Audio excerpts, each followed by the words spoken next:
하나님 말씀 오셨습니다. 하나님 말씀 역대하 26장 16절부터 21절까지입니다. 역대하 691페이지. 그가 강성하여짐에 그의 마음이 교만하여 악을 행하여 그의 하나님 여호와께 범죄하고 곧 여호와의 성전에 들어가서 향단에 분향하려 한지라. 제사장 아사랴가 여호와의 용맹한 제사장 80명을 데리고 그의 뒤를 따라 들어가서 우시아 왕 곁에 서서 그에게 이르되, 우시아여, 여호와께 분향하는 일은 왕이 할 바가 아니요 오직 분향하기 위하여 구별함을 받은 아론의 자손 제사장들이 할 바니 성소에서 나가소서. 왕이 범죄하였으니 하나님 여호와께서 영광을 얻지 못하리이다. 우시아가 손으로 향로를 잡고 분향하려 하다가 화를 내니 그가 제사장에게 화를 낼 때에 여호와의 전 안 향단 곁 제사장들 앞에서 그의 이마에 나병이 생긴지라. 대제사장 아사랴와 모든 제사장이 왕의 이마에 나병이 생겼음을 보고 성전에서 급히 쫓아내고 여호와께서 치심으로 왕도 속히 나가니라. 아멘. 이 시간은 기독교 왕일지 20장 이제 3권 20장 오늘 17절부터 20절까지 보시겠습니다. 그리스도께서 성도를 위하여 간구하심이라고 하는 부분을 살펴보도록 하겠습니다. 그리스도께서 성도를 위하여 간구하심. 기도의 중요한 원리가 있습니다. 기도의 중요한 원리에서도 항상 그리스도가 중심입니다.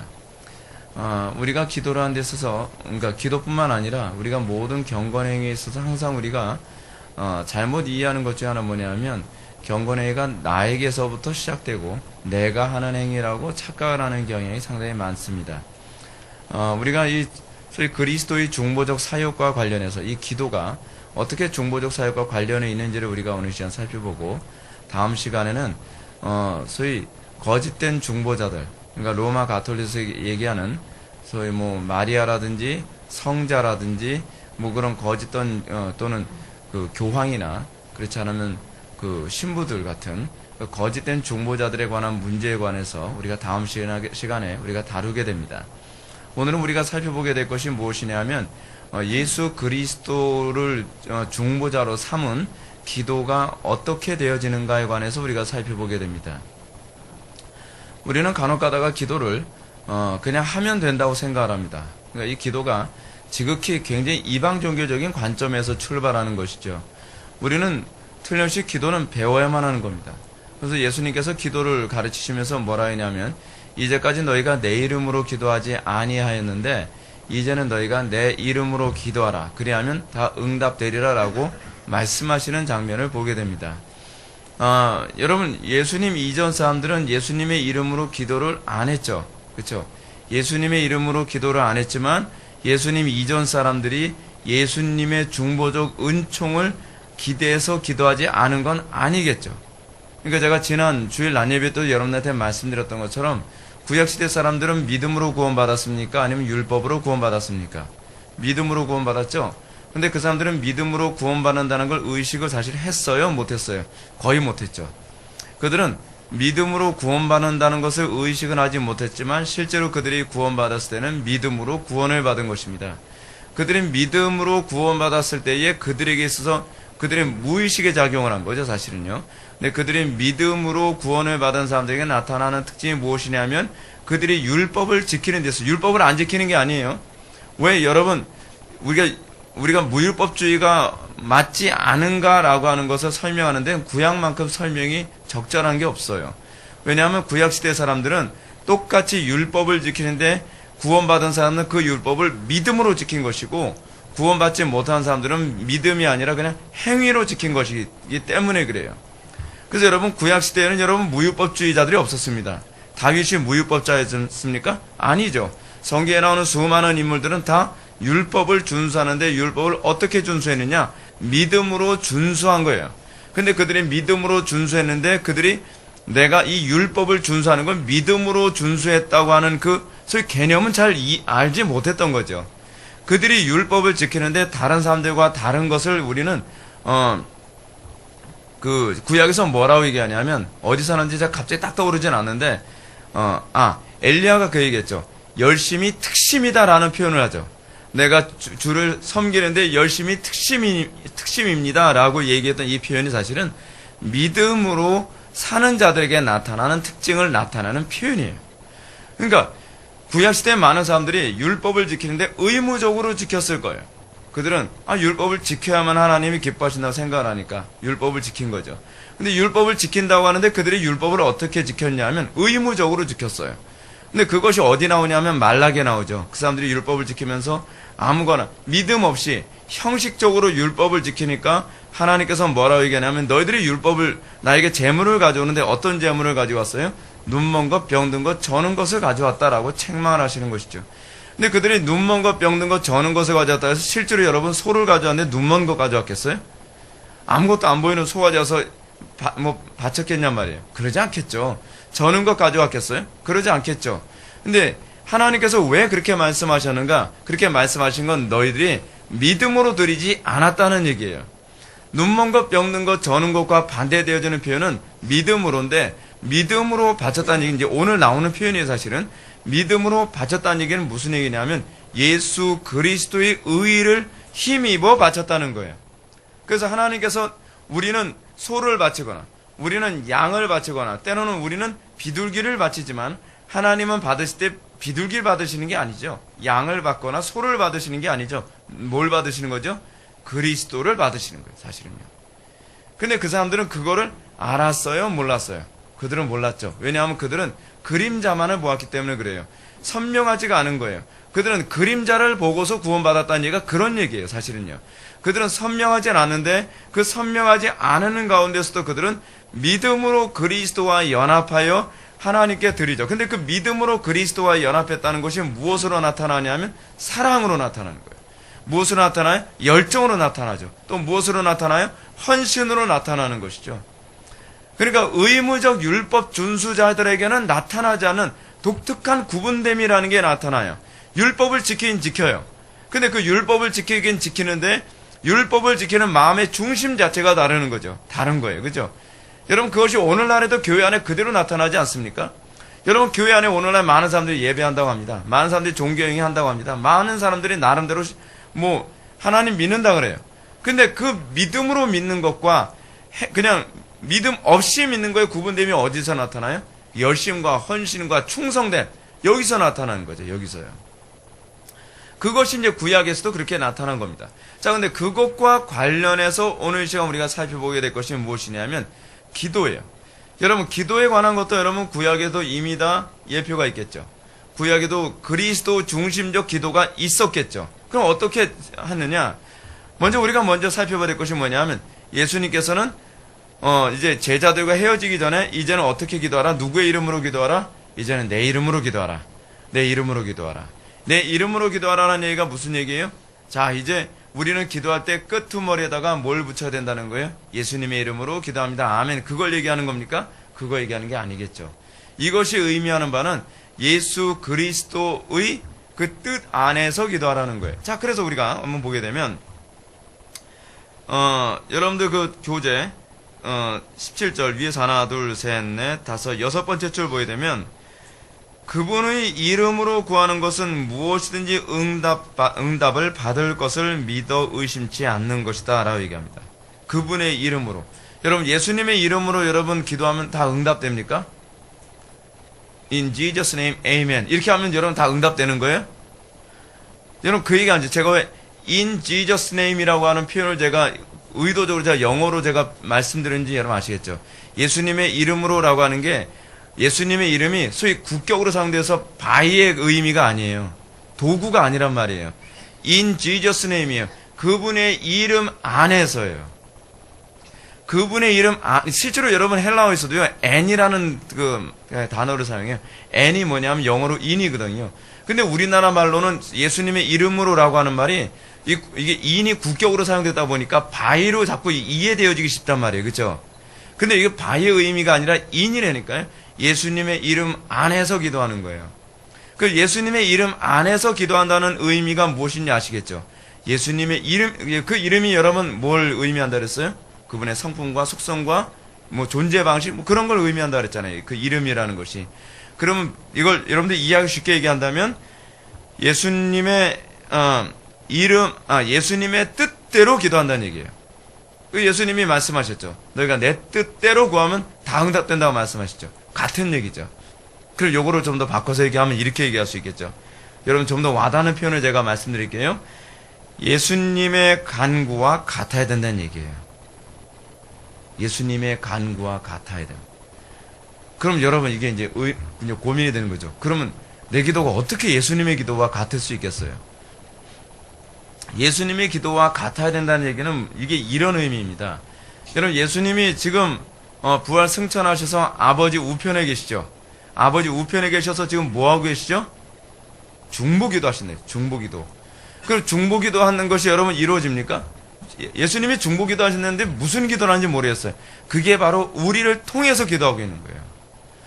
우리가 예수 그리스도 안에서 기도하고 있는 그 내용이 사실은 예수님이 중보기도 하는 내용이 우리의 입을 통해서 일어나는 거예요. 사실은요. 그럼 여러분 우리가 그 안에서 기도하는 것이 응답이 안 될 수가 없겠죠. 그러니까 우리가 자꾸 성령 안에서 기도하라, 성령 안에서 기도하라라고 했을 때 구체적으로 얘기한다면 기도하는 주체가 사실은 우리가 아닌 거예요. 누구죠? 그리스도인 거예요. 그리스도께서 성령을 통해 우리 안에서 기도하시는 거예요. 그래서 우리는 내가 기도한다라고 우리는 생각을 하지만 사실은 내가 기도하는 것이 아니라 하나님께서 그 중보의 기도를 사용하는데 나를 사용하고 계시는 것이죠. 그래서 여러분 우리의 기도는요 중보적 사역의 의미가 있어요. 우리가 중보자는 아니죠. 그래서 여러분 어떤 분들은 자꾸 이런 얘기합니다. 우린 중보기도라는 말 사용하면 안 된다고요. 근데 이거는 약간 좀 신학적으로 좀 조심스러운 표현이에요. 물론 여러분 뭐 구체적으로 깐깐하게 따진다면 우리는 중보기도를 할 수 있는 능력이 없어요. 중보기도는 누구만 하죠? 예수님만 하실 수 있어요. 그런데 여러분 이제 뒤에서 이제 그 얘기가 나와요. 근데 칼빈이 우리가 형제를 위해서 중보기도 할 수 있다고 얘기하고 있어요. 근데 중보기도를 할 수 있는데 그것은 우리가 예수님처럼 우리가 아버지와 우리 사이에서 그 중간에 있는 위치로서의 중보기도가 아니라 예수 그리스도의 중보기도의 그 사역에 내가 쓰임받는 차원에서의 중보기도예요. 그래서 우리는 공동체 안에서 너를 위해서 중보기도 할게 라고 하는 말이 크게 틀리진 않아요. 근데 이게 여기서 이제 번역상에 약간 좀 문제가 있는데 여러분 452페이지를 한번 보시기 바랍니다.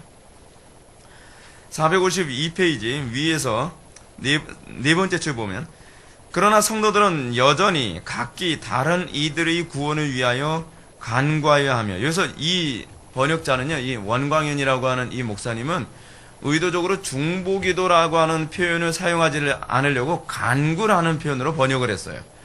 근데 다른 여러 기독교 강요 번역을 다 보면 여기를 뭐라고 번역했냐면 중재기도라고 번역했어요. 중재기도. 그럼 뭐 중재기도 약간 좀 그래요. 중재기도는 또 뭔가 그냥 중재기도 그냥 패스합시다. 그 다음 패러그래프 한번 보세요. 그러므로 온 교회에서 행하는 우리의 모든 간구들이 여기서도 간구들이라고 얘기했죠. 이거를 대본에 제가 본 여러 가지 제가 지금 몇 가지 번역을 참조해서 여러분한테 말씀드리냐면 세 가지 번역을 염두에 두고 여러분한테 말씀드리는 건데 거기에는 중보기도들이라고 이렇게 번역을 했어요. 중보기도라고 번역하는 것이 크게 무리가 없다는 얘기예요. 제가 보기엔 그래요. 저는 굳이 어떤 이런 경우에는 용어 문제 가지고서 가다 부하다 막 너무 이렇게 다투지 않았으면 좋겠어요. 왜냐하면 이 문제가 어떻게 보면 굉장히 심각하게 느껴질 수 있을지 모르지만 실제로는 우리가 중보기도라는 단어를 사용할 때 천주교적인 의미에서 중보기도라는 의미로 우리는 안 써요. 천주교에서 얘기하는 중보기도란 무엇이냐면 마치 이런 거예요. 여러분 마리아가 중보기도 한다 그러죠. 우리가 다음 시간에 우리가 배울 거예요. 근데 마리아가 중보기도 한다고 했을 때 예를 들어서 어떤 천주교 신자가 마리아에게 기도해요. 그래서 마리아는 기도의 대상이 돼요. 그럼 마리아가 기도를 받아가지고 누구에게 또 부탁을 해요? 예수님께 부탁을 해요. 예수는 자기 아들이니까 엄마로서 아들에게 이래라 저래라 할 수 있다는 거죠. 근데 우리는 그런 의미에서의 중보기도가 아니죠. 그쵸? 여러분, 엄밀한 의미에서 우리가 교회 안에서 사용되어지는 중보기도라는 의미는 뭐냐면, 내가 누구와 누구의 중재를 하는 차원에서의 중보기도가 아니라, 내가 다른 사람을, 연약한 지체를 사랑으로 섬긴다는 차원에서의 중보기도예요. 근데 더 정확한 개념에서 봤을 때, 우리는 예수 그리스도의 중보기도의 사역에 내 기도가 쓰임받고 있다는 거예요. 그렇다고 한다면 여러분들 이제 중요한 한 가지 개념을 우리가 염두에 둘 수 있죠. 그것이 뭐냐 하면, 내가 기도를 해도 응답받지 못하는 이유가 무엇인가를 여러분들 아셔야 돼요. 기도해도 응답받지 못하는 이유는 첫 번째는 정욕대로 쓰려고 잘못 구함. 여러분, 그게 이제 야고보서에서 나오는 얘기 아닙니까? 성령님 근거로 얘기한다면. 두 번째는 뭐냐 하면, 내가 성령 안에서 기도하지 않기 때문이에요. 내가 성령 안에서 기도하지 않는다는 얘기는 무슨 얘기냐면, 내 기도는 소위 예수 그리스도의 중보 기도의 어떤 수단으로 내 기도가 사용되고 있지 않다는 얘기예요. 그렇다고 한다면, 오늘날 제가 또다시 이런 얘기를 꺼낼 수밖에 없는데, 오늘날 개혁교회 안에서 기도가 굉장히 심각하게 죽었다는 얘기는 개혁교회에 지금 어떤 심각한 위기를 느낄 수 있게 하는 거예요. 여러분, 하나님께서는요, 말씀을 통해서 사람들을 구원하시지만, 하나님께서 역사를 움직이실 때는 기도를 통해서 역사를 이끌어 가신다는 거 여러분 알고 계십니까? 하나님께서는 반드시 성도들의 기도를 통해서 역사를 움직여 가시기로 작정하셨어요. 성도들의 기도를 통하여 역사를 움직여 가시기로 작정하셨다는 얘기는 성도가 기도해 하나님이 움직이신다는 얘기가 아니에요. 그 표현은 하나님께서, 그러니까 성자께서 중보 기도적 사역을 소위 교회를 통해서 기도하게 하시고, 여러분 이 얘기가 제가 막 추측하고 막 만들어낸 얘기가 아니죠. 어디 나오는 얘기예요? 요한계시록에 나오는 얘기잖아요. 그렇죠? 요한계시록에서 14만 4천의 기도를 받아서 그 향단이 하늘로 올려지니까 어떻게 해요? 그리스도께서 천사들을 통해 대접재앙, 인재앙 이런 재앙이 시작되고 움직여진다고 하는 것이 나오잖아요. 그죠? 그러니까 성도의 기도는 역사가 움직여지도록 하기 위한 하나님의 수단이에요. 그래서 예를 들어서 성도가 정 기도를 안 하면 어떻게 하시냐? 강권적으로 기도하게 하서라도 하나님께서는 성도들의 기도를 사용하셔서 역사를 움직여 가시죠. 그럼 어떤 식으로 이제 강권적으로 기도하게 하시느냐? 여러분들 이 얘기 들으면 여러분도 괜히 괴로울 텐데, 하나님께서 고난을 주세요. 고난을 주셔서 기도하지 않고서는 견딜 수 없게 해요. 그래서 여러분들 기도하면 어떻죠? 나는 당장 마음이 급해서 하나님, 우리 자식을 위해서 기도합니다. 그런데 기도 딴 기도 나오죠. 하나님, 저는 이 문제 때문에 기도하는데 자꾸 딴 기도 나와요. 사실은 그 문제는 그 기도하게 하기 위해서 기도하게 하시고 그 문제를 주신 거예요. 그래서 어떤 분이 그런 얘기 하죠. 저는 정작 다급해서 기도하는데 딴 기도만 그냥 드렸다고 해서 기도 끝났다고요. 근데 여러분, 그게 기도의 사실은 그 기능이에요. 기도의 궁극적 기능은 우리의 소원의 성취가 아니라는 것을 여러분들이 성령 안에서 기도해보면 경험하게 되는 거예요. 우리의 소원의 성취가 기도의 목적이 아니라 역사를 이끌어 가시기 위하여 하나님께서 성도들의 기도를 사용하시고 계신 거예요. 근데 우리는 본능적으로 게으르고, 본능적으로 우리는 나에게 근본적인 문제가 생기지 않으면 기도를 안 하니까, 하나님께서 기도하게 하기 위해서 어떻게 해요? 성도들 하여금 네가 기도를 안 하니 내가 기도하게 만들어줘야겠구나 라고 하시는 거예요. 그러다 보니까 이제 하나님께서 누군가를 통해서 뼈골 빠지게 기도할 만한 일이 자꾸 터지고, 그걸 통해서 자꾸 기도하다 보면 자꾸 그런 얘기가 나오는 거죠. 그래서 하나님께서 여러분 그런 기도를 하게 되면, 그리고 하나님께서 그 기도를 하게 하는데 부합하면 사실은 그 문제도 같이 사라지는 경우가 굉장히 많이 있어요. 왜냐하면 문제가 아니라 기도를 안 하는 게 문제이기 때문에 그런 거예요. 그래서 우리는 항상 성도가 어떤 존재인가를 기억하셔야만 합니다. 기도를 안 해도 성도다라는 사고는 머릿속에서 뽑아버려야 돼요. 하나님께서는 우리를 성도로 삼으신 이유가 뭐냐면, 극단적으로 얘기하면 그렇습니다. 기도하는 사람을 만들기 위해서 우리를 성도로 삼으신 거예요. 여러분, 경작자의 직무 얘기를 하게 되면 여러분들 자꾸 뭘 떠올립니까? 봉사를 자꾸 떠올리죠. 근데 경작자의 직무에서 여러분 가장 우선적인 직무가 뭔지 아세요? 사실은 기도예요. 기도하지 않고서 무슨 경작을 합니까? 자, 그 대표적인 예를 들어서 여러분, 예수님이 하나님 나라 사역을 하시는데 예수님이 기도하지 않고서 일하신 거 보셨습니까? 그게 예수님을 통해서 우리들에게 보여주시는 것이잖아요. 예수님이 어느 정도로 철두철미하셨나 보십시오. 예수님이 수많은 무리들에게 복음을 전하시고 그리고 기사와 이적을 행하시고 그러시는 가운데서도 예수님이 저녁 때 기도하실 때 되면 어떻게 해요? 냉정하게 사람들 다 물리셔요. 다 돌려보내시고 예수님은 한적한 곳을 찾아서 기도하러 산에 올라가 기도하셨다라고 얘기하고 계세요. 예수님에게는 사역이 우선순위가 아니에요. 예수님에게서 우리가 항상 발견하는 것은 예수님은 항상 기도가 우선순위였어요. 그러니까 기도하고 일하시는 것이지 일하고 기도하는 게 아니었단 말이에요. 예수님이 12제자를 먼저 뽑고 기도하셨습니까? 기도하고 12제자 뽑으셨습니까? 뻔하죠. 기도하시고 뭐하고. 그러니까 우리는 항상 우리가 하나님 나라 경작자로 쓰임받기를 정말 원하신다고 한다면 몸부터 움직이려고 하지 말고 기도부터 움직이려고 해야 돼요. 그게 성경이 얘기하는 정석이에요. 그러니까 목회자들이 바쁘게 되면 타락하게 된다는 이유가 뭐냐면 저도 굉장히 이것 때문에 굉장히 두려운 건데 이 목회자들이 이 일이 바빠지게 되면 뭘 가장 먼저 줄이냐면 사실 기도를 줄여요. 왜냐하면 몸이 너무 고달프니까. 근데 성경적이지 않죠.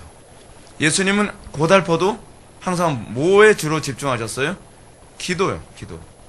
예수님은 할 일이 너무 많고 바쁘실 경우에는 어떻게 하셨죠? 새벽 미명에 일어나셔서 그래서 새벽에 기도하신 거예요. 예수님이 새벽 기도 창시하라고 자꾸 이렇게 우겨대면 곤란해요. 예. 여러분 예수님의 그 복음서를 잘 보시죠. 예수님이 주로 새벽에 기도를 많이 하셨나요? 아니면 저녁 때 주로 기도를 많이 하셨나요? 주로 저녁 때요. 근데 우리는 자꾸 새벽 기도가 성경적인 것처럼 자꾸 우겨대요. 그건 자꾸 꿰맞추기 식으로 성경 해석하는 거예요. 실제로 예수님은 그렇지 않았어요. 근데 더 적절하게 얘기한다면 여러분 기도는 새벽에 하고 그리고 저녁 때 하면 더 좋겠죠. 기도를 더 많이 하면 더 좋겠죠. 청교도들은 여러분 기도를 어떻게 했는지 아십니까? 식사 기도를 2번 했다는 거 여러분 아세요? 식사 전에 우린 기도하죠. 그 사람들은 식사 후에도 기도했어요. 그래서 식사 전과 식사 후에도 기도했어요. 오늘 식사 맛있게 해주셔서 감사합니다 하면서 또 기도를 했단 말이에요. 뭐 그거 나쁠 거 없겠죠. 네, 꼭 그렇게 해야 된다고 하는 법이 있는 건 아니에요. 근데 청교도들은 그만큼 기도를 중요시 여겼다는 걸 알 수 있죠. 제가 왜 대륙에 있는 개혁자들보다 그 청교도들을 제가 더 좋아하냐면 그들은 말씀과 삶의 일치를 굉장히 중요시 여겼기 때문에 그래서 제가 그들을 좋아해요. 그들이 말씀과 삶의 일치를 이루기 위해서 그들이 핵심적으로 추구해야 될 게 무엇인지 잘 알았어요. 그들은 기도가 중요하다는 걸 알았어요. 기도하지 않으면 결코 말씀대로 살 수 없다는 걸 그 누구보다 잘 알았던 것이죠. 그렇기 때문에 여기에 좀 집중해 주세요. 딴 데 집중하지 마시고. 여러분들 그렇기 때문에 여러분들이 항상 우리가 신앙생활하면서 말씀 중요하지만 말씀과 기도가 항상 균형을 잡힐 수 있도록 여러분들 항상 신경을 많이 써주시기 바랍니다. 자, 다시 한번 여러분 17절 봅시다. 그리스도의 이름으로 기도함. 그러나 자기 이름으로 하나님 앞에 나아갈 만큼 값어치 있는 사람이 하나도 없기 때문에 하늘 아버지께서는 두려움과 수치감으로 인하여 절망에 빠져있는 우리를 단번에 자유케 하시려고 그의 아들 우리 주 예수 그리스도를 우리 대원자요 중보자로 주셨다. 여러분 그리스도의 이름으로 기도함이라고 하는 이 부분과 관련해서 우리가 첫 번째로 이해해야 될 것이 뭐냐면 우리의 기도가 하늘에 상달되는 데 있어서 우리의 힘으로는 우리의 기도가 하늘에 상달될 수 없다는 것을 먼저 염두에 둬야 된다는 거예요. 근데 그 부분은 이제 좀 이따 얘기를 하고 우리가 먼저 염두에 둬야 될 것이 뭐냐면 사도행전 19장 13절에 나오는 그 예수님의 이름이라고 하는 것이 주수적인 의미가 아니라는 걸 먼저 다루어야 될 것 같아요. 우리는 간혹 가다가 너무 예수 그리스도의 이름이라고 하는 것을 주수적인 의미로 자꾸 사용하는 경향이 많이 있죠. 그래서 귀신을 쫓을 때 나사렛 예수의 이름으로 물러가라 뭐 이런 얘기 많이 합니다. 뭐 예수의 이름으로 물러가라 해서 그게 이단이라는 얘기는 아니에요. 그걸 잘못됐다는 건 아니에요. 근데 왜냐하면 제자들도 그렇게 얘기했잖아요. 근데 우리가 또 너무 극단으로 가는 경향이 많이 있어요. 그러니까 나사렛 예수 이름으로 귀신을 물리치는 것이 이제 주로 이제 순복음 교단이나 그런 신사도 운동하는 사람들이 주로 많이 사용하니까 우리 개혁주의에서는 이 예수의 이름으로 귀신 물리치는 거 하면 안 된다는 식으로 또 주장하는 사람이 있어요. 그것도 아니에요, 여러분. 실제로 성경에서 보게 되면 여러분 보십시오. 예수님이 12제자 파송했을 때 또는 70인 제자 파송했을 때 70인 제자 파송한 사건이 마가복음 10장에 나오나요? 거기에 나오는데 제자들이 갔다 오고 나서 누가복음에 나오네요. 누가복음 10장에 나오는데 그들이 갔다 오고 나서 뭐라 얘기합니까? 우리가 주의 이름으로 귀신을 명하니까 그들이 쫓겨가더이다. 여러분, 예수님의 이름으로 명령하는 것이 잘못입니까? 아니면 잘하는 겁니까? 그거 잘하는 거예요. 잘못된 거 아니에요. 또 여러분, 사도행전에서도 보게 되면은 그 귀신을 내쫓을 때 사도들이 내가 나사렛 예수의 이름으로 명하노니 더러운 귀신아 물러가라 했단 말이에요.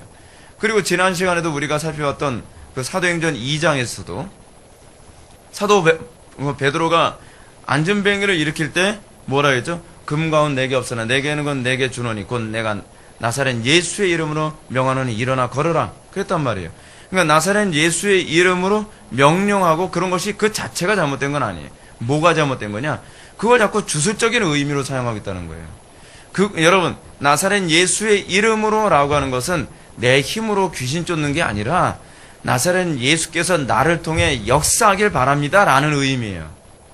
소위 그리스도와의 연합이라는 의미를 사용하는 것이죠. 내가 나사렛 예수의 이름으로 명하느니 일어나 걸으라 라고 얘기한 표현은 사도 베드로가 얘기했던 것처럼 내가 이 주술적인 의미로 예수의 이름을 사용했더니 일어났다가 아니라 예수님께서 나를 사용하여 이 사람의 병을 고치신다라는 의미예요. 그러니까 그렇게 말을 할 때 그 정신을 잃지 않아야겠죠. 근데 우린 자꾸 어떻게 하죠? 이 주술적으로 예수 이름, 예수 이름, 예수 이름, 예수 이름 많이 하면 예수 이름 아무리 많이 해도 여러분 필요 없다는 게 사도행전 19장에 나오잖아요. 예수 그리스도와 연합되지 않은 사람이 이 귀신을 쫓기 위해서 내가 바울이 말하는 예수의 이름으로 명하는 더러운 귀신아 물러가라 했더니 귀신이 뭐라 하니까 내가 바울도 알고 내가 예수라는데 너는 누구냐 해가지고서 달려들어가지고 완전히 난리 났잖아요. 그죠? 근데 오늘날 교회 안에서 예수 그리스도의 이름을 그렇게 주술적인 것처럼 사용하는 것이 여러분 신성모독이라는 거 알고 계십니까? 그러니까 우리가 예수 그리스도의 이름으로라고 하는 이것을 굉장히 무게감 있게 사용할 수 있어야 돼요. 예수 그리스도께서 나를 통하여 또는 예수 그리스도께서 나와 연합하여 그리스도께서 이 사람을 치료하신다라는 그런 인식을 가지고 그리스도께서 이 귀신을 몰아내신다라고 하는 그런 관점으로 우리가 그렇게 해야 되겠죠. 그런데 여러분, 이 관점이 어떻게 생기죠? 기도 많이 해야 되죠. 왜냐하면 믿음이 없으면요, 여러분 내가 그걸 의식을 갖는다고 해서 되는 게 아니에요. 그래, 예수님이 나를 통해서 역사하시지. 근데 내가 그리스도의 임재 안에 있지도 않고 내가 그리스도와 연합되지도 않은 상태에 있는데 그래, 그리스도께서 나를 통해서, 근데 그리스도께서 나와 지금 별로 관계가 안 좋거든요. 그러니까 여러분들이 아무리 그런 의식을 가지고 내쫓는다 해도 귀신이 꿈쩍도 안 하고요, 그 병자는 꿈쩍도 안 하는 이유가 바로 거기에 있어요. 왜 기도를 많이 한 사람이, 그러니까 제가 지난 시간에 여러분들한테 말씀드렸잖아요. 왜 내 경건으로 이 사람을 고친 줄로 아느냐라고 하는 얘기는 기도 많이 안 해도 병 고침 받는다는 얘기예요? 그 얘기 아니라 했죠. 경건이 일종의 수양의 수단이라고 생각하지 말라는 거예요. 우리가 기도는 뭘 의미한다 그랬죠? 우리의 믿음을 강화시키도록 하나님께 주신 은혜의 방편이잖아요. 그냥 은혜의 방편이에요. 수양의 수단이 아니에요. 이방 종교에서는 기도는 수련의 수단이란 말이죠. 근데 우리 기독교에 있어서의 기도는 수양의 수단이 아니라 은혜의 방편이에요. 나는 아무것도 행할 능력이 없는데 하나님께서 나에게 은혜를 베풀어 주십사 하나님께 구하는 거예요. 그리고 내가 기도를 통해 믿음이 강화되죠.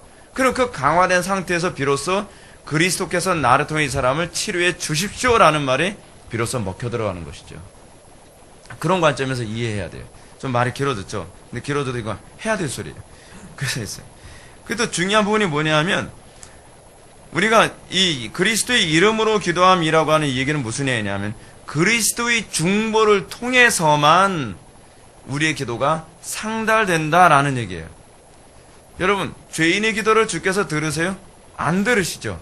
그리스도의 그리스도의 중보를 통해서만 우리가 이 하나님께 우리의 기도가 상달된다는 이 관점이 굉장히 중요한데요. 이것이 여러분 구약에서 어떤 의미를 담고 있냐면 구약에서 여러분 백성들이 기도를 하죠. 백성들이 기도를 하는데 그 기도가 상달되기 위해서는 백성들의 기도만으로 상달이 안 돼요. 그게 구약의 기도의 특징이에요. 그러면 백성들은 기도할 때 어떻게 하느냐? 하나님, 제가 어떠한 소원을 바랍니다. 이 소원을 들어주십시오 라고 하게 되면 뭘 바치죠? 제물을 드려요. 그게 기도의 특징이에요. 구약에서는 제물을 드려요. 제물을 드리는데, 제물을 드리면 그 피를 받아다가, 제물을 드리면 이제 그 제물을 드린 것을 하나님께서 받도록 하기 위해서 누가 이제 움직이냐 하면 대제사장이 움직여요. 대제사장이 지성소에 들어가서 향로에다가 향을 분향을 하죠. 분향을 하면 이 분향이 이 하늘에 올라가서 하나님께서 기도를 받으신다라고 이렇게 생각하는 거예요. 자, 그럼 잘 보십시오. 제물을 드릴 때 그 제물은 누굴 염두에 두는 거죠? 예수 그리스도예요. 그래서 여러분 밑에서 이 얘기가 나와요. 밑에서 네 번째 줄. 너희가 내 이름으로 무엇을 구하든지 내가 시행하리니 이는 아버지로 하여금 아들을 인하여 영광을 얻으시게 함이라. 뭐죠? 그리스도의 이름으로 시행한다는 거예요. 그 또 보시죠. 또한 지금까지는 너희가 내 이름으로 아무것도 구하지 아니하였으나 구하라. 그리하면 받으리니 너희 기쁨이 충만하리라 라고 하셨어요. 자, 그래서 여러분 한 페이지 더 넘어갑시다. 450페이지 밑에서 다섯 번째 줄. 그러므로 구약시대의 성도들은 무언가를 얻기 바랄 때에 희생 제물에다 소망을 두었다. 그쵸? 이게 여기서 나오는 거예요. 희생 제물을 통해서 모든 기도가 용납된다고 알고 있었기 때문이다.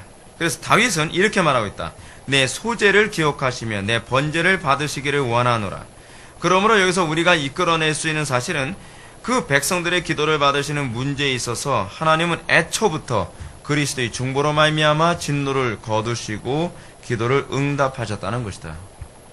구약시대 때는 이스라엘 백성들이 하나님께 무엇인가를 자기 기도를 소원을 올려드릴 때 재물 없으면 기도가 상달된다 그래서 생각했어요? 안 된다고 생각했어요? 안 돼요. 여러분, 그렇다고 한다면 여러분들의 기도가 그 자체가 제사적이어야 된다는 걸 여러분 느끼지 않습니까? 우리는 기도를 너무 쉽게 생각하는 경향이 많이 있죠. 우리는 기도 자체가요, 이방 종교하고 달라요. 우리의 기도 자체는요, 굉장히 이 자체가 뭐냐면 이 제사적인 느낌을 가지고 있어요. 하나님 앞에 희생한다는 의미를 가지고 있단 말이에요. 백성들이 하나님 앞에 뭔가 기도를 올려드릴 때, 물론 이런 기도만 있었던 건 아니에요. 엘리야의 기도처럼 그렇게 무릎 꿇고 하는 기도도 있었어요. 근데 하나님께 우리의 기도를 올려드립니다라고 했을 때 이 기도가 어떤 기도여야 되냐면 우리가 하나님께 제물을 드린다는 각오여야 되는 거예요. 근데 이 제물이 누구예요? 1차적으로는 나예요. 근데 내가 드린 제물이 하나님께서 받아들여질 가치가 있어요, 없어요? 없죠. 그러니까 우리가 믿음으로 이 제물을 드릴 때에 그 제물은 사실은 누구예요? 예수 그리스도인 거예요. 우리가 드린 제물은요, 하나님은 안 받으세요. 왜냐하면 하나님은 수양의 피를 받거나 황소의 피를 받는 하나님이 아니시기 때문에 그래요. 그거는 불완전한 제물이죠. 그렇기 때문에 이 제물을 받으신다 했을 때 그들은 그림자로 누구를 무의식 중에 그들은 성령에 의해서 누구를 인식하게 되었냐 하면 예수 그리스도를 의식하게 된 거예요. 그래서 예수 그리스도의 중보 없이 우리의 기도가 상달될 수가 없다는 얘기가 바로 이미 구약에도 나오고 있는 거예요.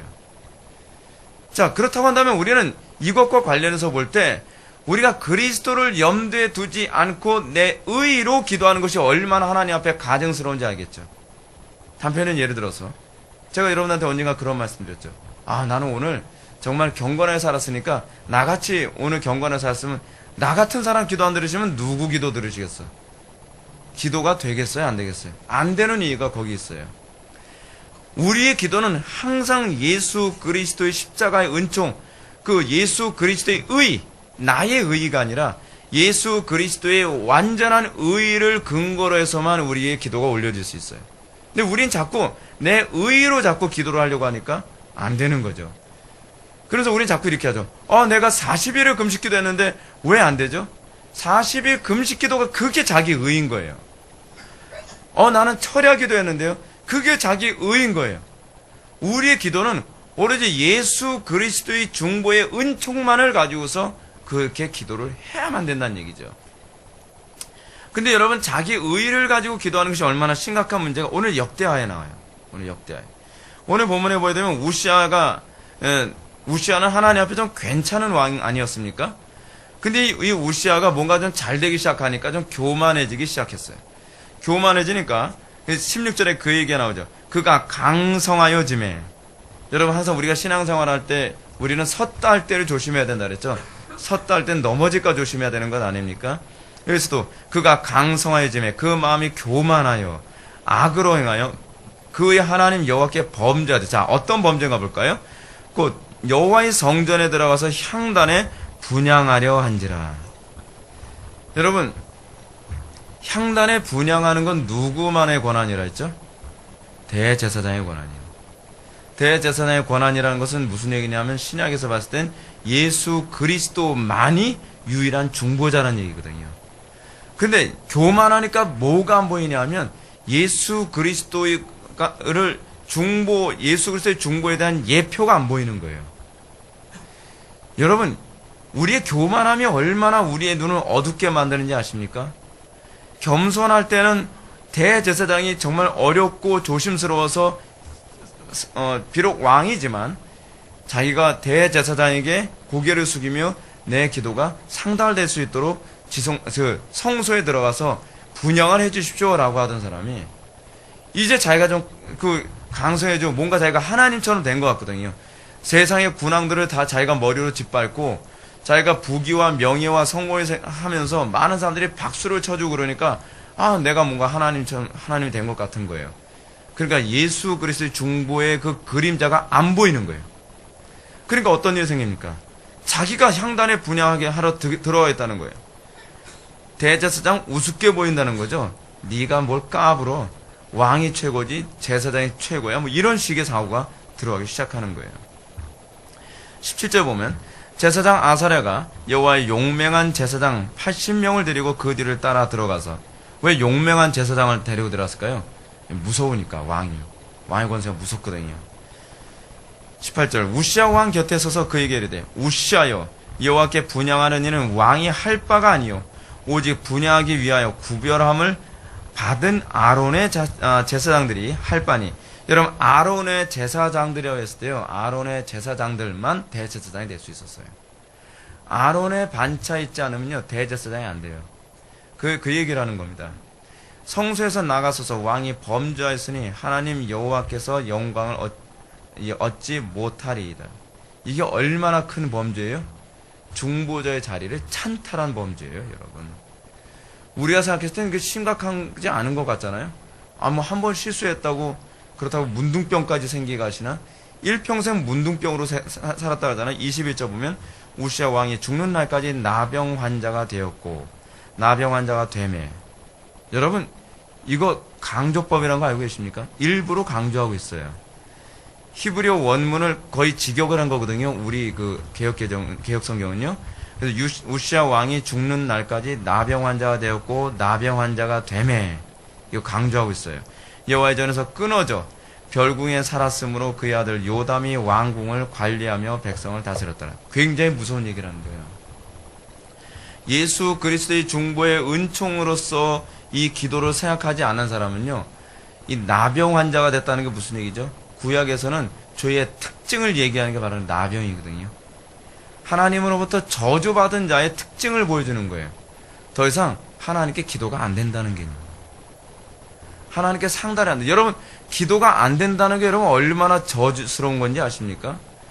여러분들의 영혼이 나병 환자처럼 영적으로 무감각해져 가죠. 그거 항상 뭐가 항상 밑바탕에 깔리는지 아세요? 기도다운 기도를 안 하고 있는 거예요, 그 사람은요. 제가 왜 자꾸 여러분들 기도를 점검하고 여러분들 기도 생활이 제대로 잘 안 되면 제가 여러분들 심각하게 바라보는지 아십니까? 기도 생활이 안 된다는 건, 기도다운 기도가 제대로 안 되고 있다는 건 여러분들은 영적인 나병 상태에 빠져 있다는 거예요. 근데 그 사람들에게 공통점이 있어요. 영적 감각이 꽝이에요. 영적으로 어둡고 영적으로 무감각해요. 지금 여러분, 우리나라뿐만 아니라 전 세계가 지금 영적으로 굉장히 심각한 상황인데 기도다운 기도를 안 하는 사람이 교리 아무리 많이 알아도 소용없어요. 그 사람들의 특징이 뭔지 아세요? 나에겐 위험이 안 보여 그래요. 감각이 없으니까요. 성경 우리들에게 지금 어떠해야 될 때라고 얘기하죠? 깨어 기도해야 될 때다. 성경 지금 우리에게 뭐라고 얘기하고 있죠? 산에 올라간 자는 내려오지 말라 그러고, 그리고 밥 가는 자는 뒤를 돌아보지 말라고 하는 그 시대예요, 지금요.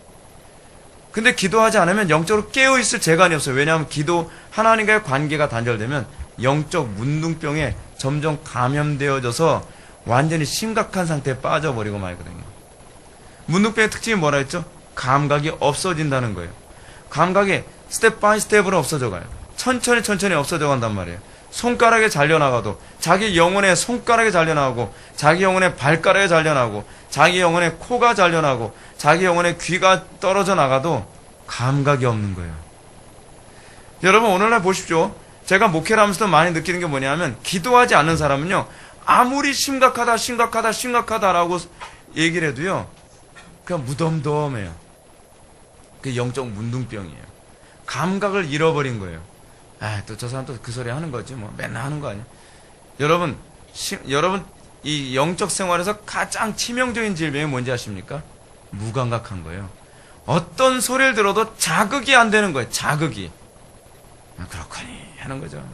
그냥 맞는 소리 하니까 그래. 맞는 소리 하는데 나는 뭐 아무 느낌 없어. 그 죽은 영혼이에요. 죽은 영혼.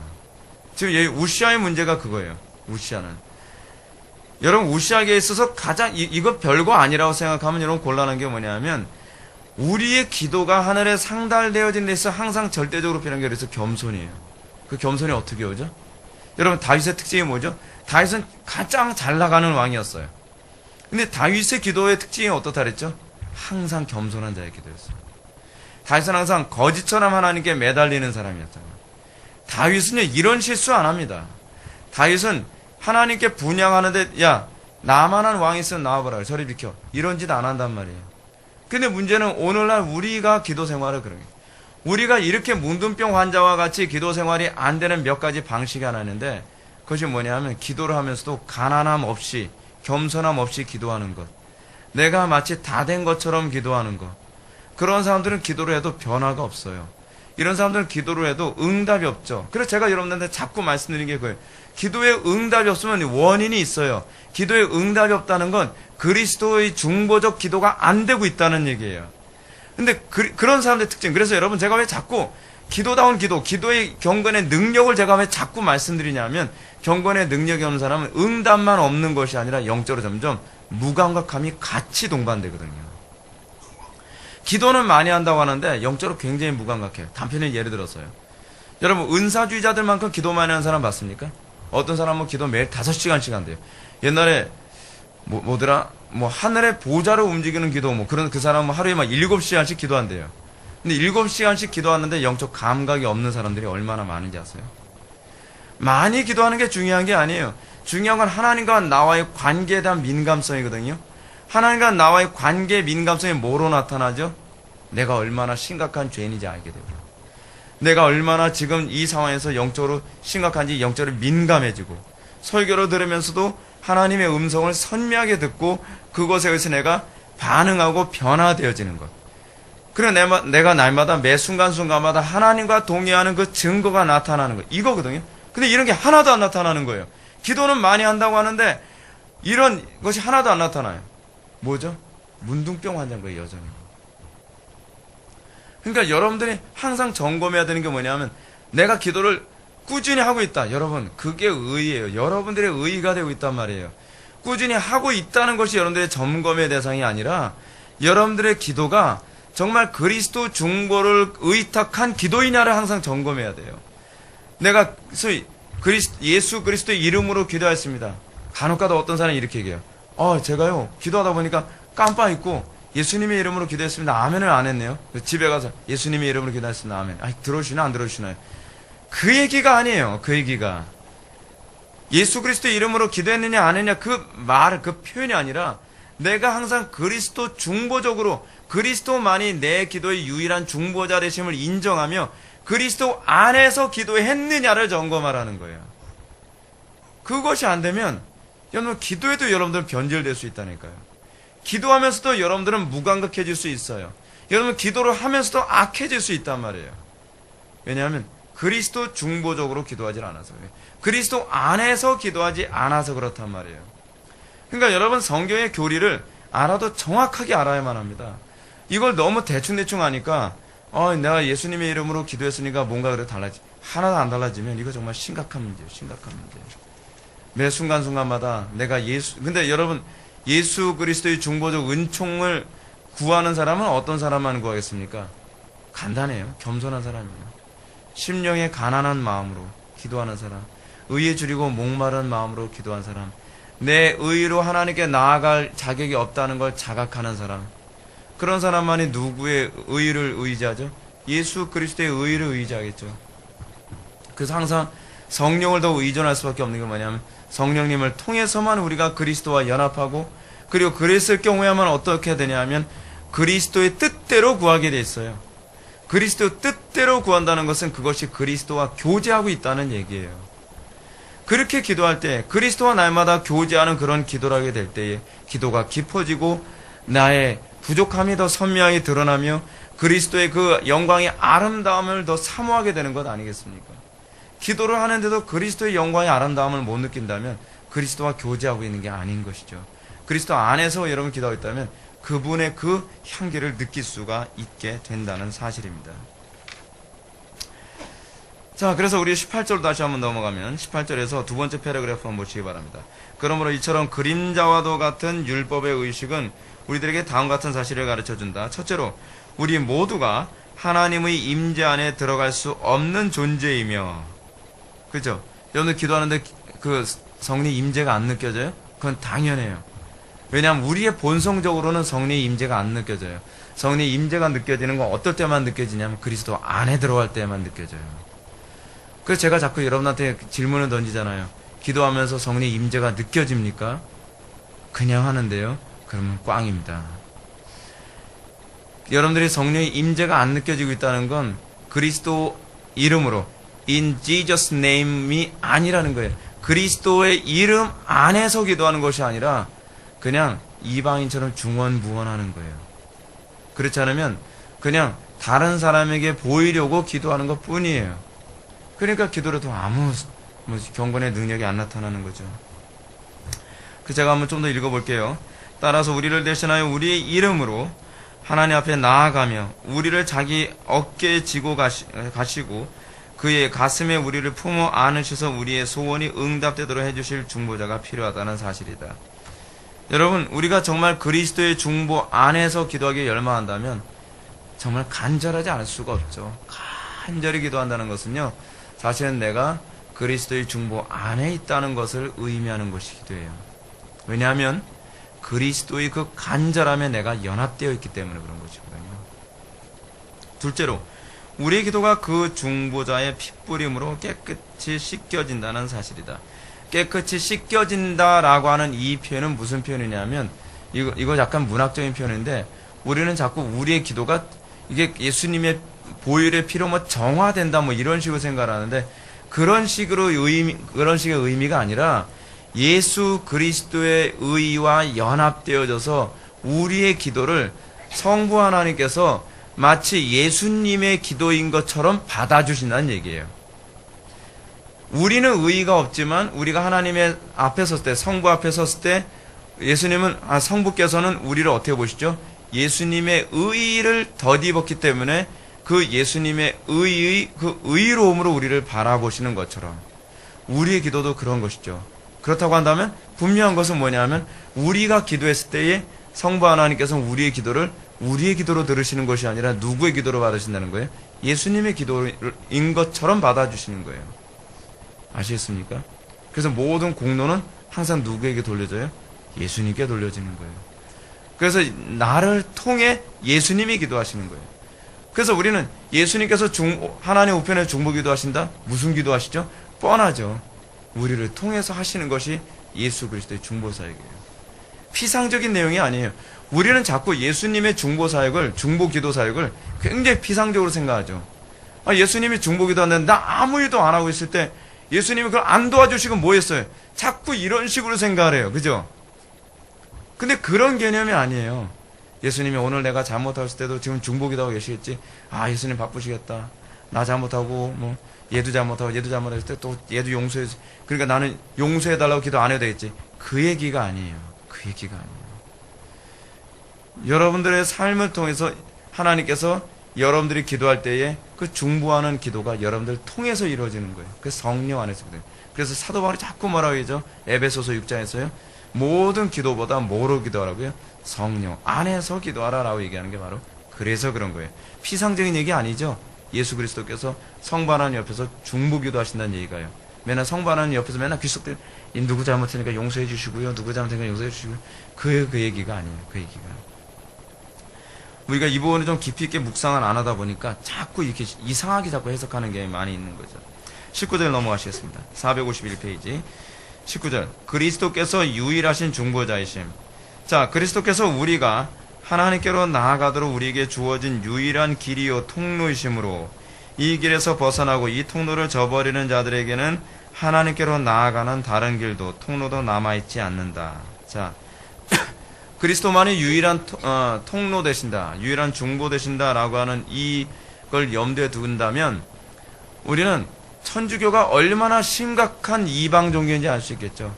천주교는 여러분 중보자가 너무 많지 않습니까? 성자들 다 중보자예요. 사도들 다 중보자예요. 마리아 거기도 중보자예요. 얼마나 중보자가 많은지 몰라요. 교황도 중보자예요. 신부도 중보자예요. 신부가 중보자 하다 보니까 뭐하죠? 죄 용서를만 해주잖아요. 그죠? 여러분 옛날에 예수님 당시에 예수님 뭐 신성모독죄라고 막 그 바리새인들이나 그 대제사장 같은 아들이 막 공격하지 않았습니까? 왜 그러죠? 예수님이 내 죄를 사노라라고 하는 이 선언 때문에 그런 거거든요. 근데 신부들이 근데 어떻게 사람들 죄를 용서하죠? 고해성사하면 옆에서 누가 얘기하면 성부와 성자와 성령의 이름으로 내 죄를 사노라. 여러분 이거 말로는 피해 나가려고 공격받지 않으려고 성부와 성자와 성령의 이름으로라고 하는데 어디 성부와 성자와 성령의 이름으로 죄를 사노라라는 선언이 가능하다는 얘기가 어디 있어요? 자기가 중보자라는 얘기죠. 자기가요. 그 사이에 또 끼는 거예요. 제가 그런 모습 볼 때마다 그만해라. 너까지 또 끼냐 그렇게 얘기하고 싶어요. 진짜. 그렇게 많은데 중보자들이. 온리 완이에요. 우리는 오로지 예수 그리스도만이 유일한 중보자 되신다는 거 여러분들 기억하시기 바랍니다.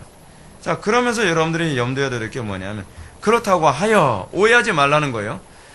그래서 칼빈은 뭐라고 얘기하냐면 성도들이 교회 안에서 기도로서 서로가 서로를 위하여 기도하는 것이 잘못된 것은 아니다라고 얘기하는 거예요. 예를 들어서 여러분 자꾸 이 개혁교회 안에서 이 기도에 관한 문제에 있어서 중보기도라는 표현 사용하면 안 된다 뭐 얘기하면서 그럼 여러분 이걸 어떤 표현을 사용해야 돼요? 예? 그러니까 옛날에 대천덕 신부는 뭐냐면 하도 중보기도라는 표현을 많이 사용하니까 중보기도라는 표현 사용하지 말고 도고기도라는 표현을 사용하자는 거예요. 뭐 자꾸 이상한 용어 자꾸 만들어요. 근데 여러분 근데 이런 표현은 조심하세요. 내가 당신 위해서 중보할게요.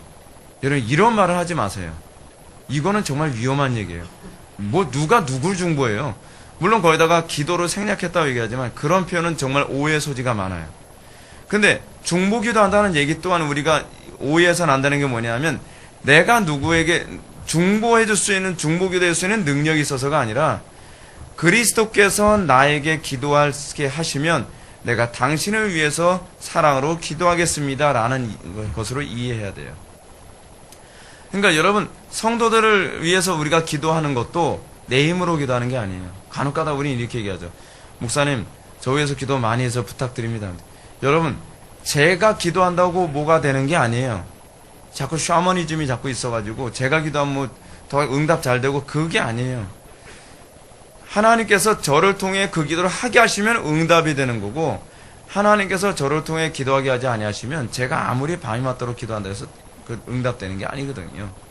그러니까 우리가 샤머니즘이 머릿속에서 완전히 뽑혀야 돼요. 목사의 기도만 효과 있고 성도들의 기도는 효과가 덜하다 그런 거 없어요. 하나님께서 여러분들 통해서 기도하게 하시면 수동태죠. 기도하게 하시면 그건 그 효력은 그리스도께서 기도하신 것만큼 효력이 있어요. 그러니까 이런 부분에서는 여러분들 걱정하지 마시고 서로가 서로를 위해서 항상 이렇게 기도하는 중보기도하는 일을 여러분 쉬지 마시기 바랍니다. 그래서 그 다음 패러그래프 보면 그러므로 온 교회에서 행하는 우리의 모든 다른 번역처럼 중보기도들이 그리스도의 그 유일한 중보기도를 기반으로 한다. 여기 나오잖아요. 그리스도의 유일한 중보기도를 기반으로 하는 거예요. 내가 중보기도 해줄 수 있는 것이 아니라 그리스도의 중보기도를 기반으로 하여 한다는 원리에서 확고히 세워야 할 것이다. 아시겠죠? 우리의 중보기도가 어떤 기반에 깔려있는 것인지. 또한 그렇기 때문에 우리는 하나님께 감사를 잊지 않도록 유념해야 한다. 왜냐하면 하나님께서는 우리의 무가치함을 용납하사 우리 개개인들로 하여금 자기들을 위해서 기도할 수 있도록 해주시며 또한 서로를 위하여 기도할 수 있도록 해주시기 때문이다. 여기서도 칼빈이 얘기하는 게 그거잖아요. 기도는 내가 하는 것이 아니라 그리스도의 중보의 사역에 우리가 쓰임받는 거라고요. 그래서 이렇게 얘기하는 거잖아요. 나를 위해서 기도할 수 있는 것도 내가 기도에 잘나서가 아니라 그리스도께서 나를 위해 중보하시는 그 기도가 나의 입술을 통해 기도하게 되는 거라고 얘기하는 거잖아요. 여기서도요. 그죠? 이웃을 위해서 기도하는 것도 동일한 기반 아래서 이루어지고 있다고 얘기하는 거예요. 그러니까 이 개념, 기도에 관한 개념을 잘 이해하셔야 돼요. 예수 그리스도의 기도에 우리가 연합되어지는 거예요. 내가 독립적으로 기도해서 하나님을 움직인다는 사고는 굉장히 이방 종교적 사고예요. 이걸 잘 이해하셔야 합니다. 20절. 그리스도께서 영원한 중보자이심. 또한 궤변가들의 다음 같은 이야기도 터무니없는 소리에 지나지 않는다. 곧 그리스도께서는 구속의 중보자이시나 신자들은 중보기도의 중보자들이라는 말이다. 이게 이상한 말을 자꾸 하죠. 예. 중보기도의 중보자 그런 거 없어요. 우리는요 중보기도를 할 수 있는 능력 자체는 없어요. 사실은요. 그냥 예수 그리스도의 중보기도의 사역에 그것을 기반을 두고 거기에 연합돼서 기도하고 있는 것 뿐이라는 것이죠. 이거 뭐 더 이상 말할 가치도 없죠. 그래서 453페이지 중간 부분에 있는 패러그래프 보실까요? 또한 바울은 대체 무엇 때문에 그리스도께서 하나님 우편에 계신 자요 우리를 위하여 간구하시는 자신이라 라고 선언하고 있단 말인가? 여러분 이 질문 던질만 하지 않습니까? 그렇죠? 사도 바울은 도대체 뭘 근거로 이렇게 얘기하고 있는가? 바울은 하나님과 사람 사이의 중보도 한 분이시니 곧 사람이신 그리스도 예수라고 말하는데 이것은 바로 조금 앞에서 그가 언급한 기도를 염두에 둔 말씀이 아니고 무엇이겠는가? 바울은 모든 사람을 위하여 간구할 것을 말하고 나서 이 말의 확실성을 입증하기 위하여 곧바로 하나님은 한 분이시요 중보자도 한 분이시니. 여러분 이 중보가 그러면 중보자도 한 분이시니 라고 하는 이 말이 그러면 뭐와 관련된 표현이라는 거예요? 기도에 관한 얘기라는 거예요. 그러니까 문맥적으로 봤을 때 하나님 한 분이시고 중보자도 한 분이시다 이 말은 십자가 대속의 중보자라는 의미보다는 하나님 우편에서 중보 기도하는 자로서 그 중보가 한 분이라는 표현이라는 얘기예요. 예. 그러니까 얼마나 칼빈이 본문을 보는데 문맥적으로 선명하게 보는지 아시겠죠? 이 본문은 그렇게 봐야 돼 본문이라고 칼빈이 지적하고 있는 것입니다. 참 아주 명쾌한 지적이죠. 예. 제가 얘기했으면 목사님 이상하게 해석하는 거 아닌가요? 라고 했었는데 참 감사해요. 이렇게 해석해 주셔서. 자, 454페이지로 넘어갑시다. 위에서 세 번째 줄. 만일 바울이 중보자였다면 나머지 다른 사도들 역시 마찬가지였을 것이다. 그리고 그렇게 많은 중보자들이 있다면 하나님은 한 분이시요 또 사람과 하나님 사이의 중보도 한 분이시니 곧 사람이신 그리스도 예수라 라거나 그리스도 안에서 한 몸이 되어 서로 지체가 되었다거나 평안을 매는 줄로 성리에 하나가 되게 하신 것을 힘써 지키라는 바울의 진술들은 성립할 수 없었을 것이다 라고 얘기합니다. 아주 명쾌하죠. 명쾌한 얘기입니다. 자, 마지막으로 요거만 읽고서 마치겠습니다. 마지막 패러그래프. 그러나 그렇다고 해서 그리스도께서 우리들처럼 하나님 앞에 무릎을 꿇고 애원하신다는 식의 상상을 하는 것은 아니다. 제가 아까 말씀드렸죠. 맨날 하나님 우편에서 맨날 무릎 꿇고서 하나님이 맨날 기도하고 귓속말로 맨날 요번에 누가 또 죄 졌는데 또 용서해서 걔는 맨날 죄만 져요. 그렇지만 또 용서해서 그러고 계신 게 아니라는 거예요. 그런 상상하지 말라는 거죠. 오히려 사도의 말처럼 그리스도께서는 하나님의 임재 앞에 계셔서 뭐라고요? 사도의 말처럼 그리스도께서는 하나님의 임재 앞에 계셔서 그의 죽으심의 능력이 우리를 대신하는 영원한 중보 기도의 효과를 가져오도록 하시며 또한 하늘의 성소에 들어가셨으므로 그가 멀리 바깥들에 있는 성도들의 간구들을 홀로 세상 끝날까지 하나님께 드리신다는 뜻으로 이해해야 하는 것이다. 자, 잘 얘기한다면 이거예요. 그리스도께서 중보 기도하신다는 표현은 또 다른 말로 바꿔서 얘기한다면 우리의 기도가 아버지께 상달되도록 만드는 효력을 주신다는 차원에서 중보 기도하신다는 거예요. 맨날 옆에서 무릎 꿇고 이러고 있다는 얘기가 아니라 우리의 기도 자체는 아무런 효력이 없는데 예수 그리스도의 보혈의 은총을 근거로 하여 우리의 이 부족한 기도가 아버지께 효력 있게 받아들여질 수 있는 근거가 되어지게 하신다라는 의미에서 이게 사용되고 있다는 거예요. 그러나 여기서 여러분들이 염두에 둘 것은, 같이 연결해서 이해해야 될 것은, 아버지의 뜻이나 그러니까 예수님의 뜻에서 벗어난 기도는 그 중보 기도의 내용에서 전혀 효력이 없다는 것은 분명해요. 그렇죠? 그러니까 어떤 의미냐면 예수 그리스도의 뜻이, 그러니까 여러분들 잘 이해하세요. 예수께서 다이렉트로 성부께 말씀드리는 것이나 성자께서 우리를 통해 성령에 의해 예수님의 뜻을 구하게 하시는 거나 같은 의미인 거예요. 무슨 말인지 이해가 가십니까? 우리가 항상 그리스도 안에서 기도해야 된다는 얘기는 그거예요. 우리의 기도는 그리스도의 의도예요. 항상. 그리스도의 의도에서 벗어나는 것은 그리스도께서 중보하여 아버지께 상달될 아무런 가치가 없어요. 그러니까 이것은 같은 의미로 이해할 수 있어요. 우리가 기도한 것은 성자께서 효력 있게 성부께 상달되도록 하신다는 것과 성자께서 당신의 뜻대로 우리에게 기도하게 하사 이것이 성자에서 우리에게서 성자를 통해 다시 성부로 간다는 개념과 전혀 다르지 않다는 얘기예요. 무슨 얘기인지 아시죠? 예, 다 같이 기도하셨습니다. 사랑이 많으신 하나님 아버지, 우리의 기도가 정말 하나님께 상달될 수 있도록 그리스도께서 우리에게 오시고 또한 그 안에서 우리가 기도할 수 있게 하여 주심을 진정으로 감사드립니다. 사랑이 많으신 하나님, 우리가 항상 매 순간마다 성령 안에서 기도하게 하여 주시고 우리가 매 순간마다 그리스도 안에서 기도하게 하여 주시사 우리의 기도가 항상 그리스도 안에서 상달되어져서 우리가 영적 문둥병자로 살지 아니하고 우리 하나마다 거룩함과 순결함과 또 성결함으로 우리가 살아갈 수 있도록 은혜 베풀어 주옵소서. 모든 것 주님께 의탁합니다. 우리가 오늘 배운 이 기도의 중요한 개념을 잊지 않고 실천할 수 있도록 믿음 허락하여 주옵소서. 예수님의 거룩하신 이름으로 기도 올려옵나이다. 아멘.